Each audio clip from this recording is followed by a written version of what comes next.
Hello guys, this is Red Senpai, and this fine evening I wanted to go back and look at the Famitsu review for Neptunia Cross Senran Kagura. And this is a little late, but I've never seen any reviews for this game yet, and I will review it later. But from Famitsu, they gave it an 8 out of 10, an 8 out of 10, an 8 out of 10, and an 8 out of 10. So this is a 32 out of 40. It doesn't sound bad to me, but we're gonna look at the Amazon reviews to go into more detail about that. So Amazon only has one review up. They have a total of a 4.1 out of 5. So they got reviews, but they have one that actually talks about the experience they had.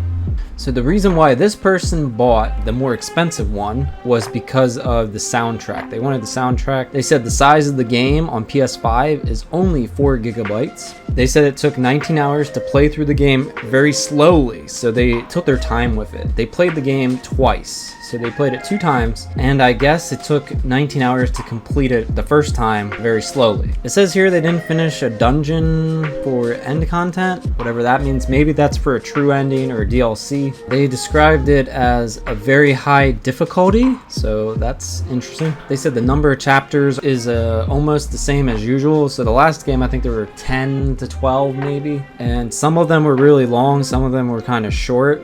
They said that they were level 44 when they cleared all the levels, and they were level 50 when they got all the trophies finished. That's actually a good sign. If it's 19 hours to beat the game, that's not bad. Or maybe they played it for 19 hours and they beat it twice. So maybe it's a 10-hour game or a 12-hour game, and then New Game Plus, maybe they took less time to beat it. They said that the equipment and things are like Final Fantasy VII's materia. So that's how you level up and enhance your characters.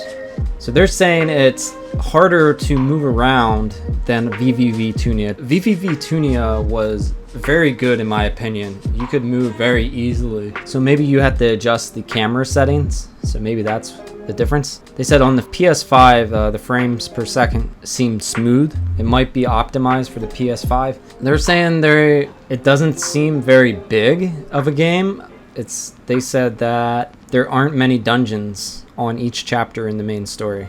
It says there are very few variations of small enemies and bosses. So maybe it's a lot like VVV-Tunia, where you get the same enemies on each level. So each level has new enemies, and then maybe there's not that much variety. That's what it sounds like. But the only problem I have with VVV-Tunia is when you get to certain enemies, their voices all sound the same, and it's really frustrating. Especially some of the enemies in that game are overpowered. They're so OP.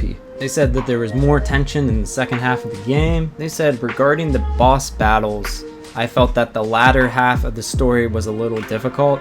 They liked the minigame. I think this is the Peaches and Cream meditation minigame they're talking about. They liked that. It says only the effect of the minigame can be given by using the in-game tickets. So I guess you have to pay with something that you unlock in the game in order to do the minigame. They said it is fully enjoyable and they liked it. Okay, so this sounds really positive. It says 23% gave it a 2-star, 23% gave it 4 stars, and 54% gave it a 5-star out of 5. So its overall is a 4.1 out of 5. There's only 5 ratings, so this is very low. They don't have many ratings, so maybe one person gave it a 2, one person gave it a 4, and the rest gave it a 5. Famitsu basically gave it an 8 out of 10, which is not bad. That's not a bad game.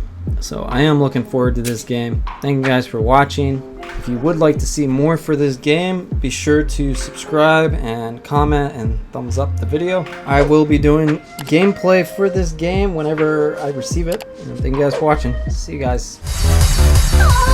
I never thought I would be elected to become a playable character. It's like a dream.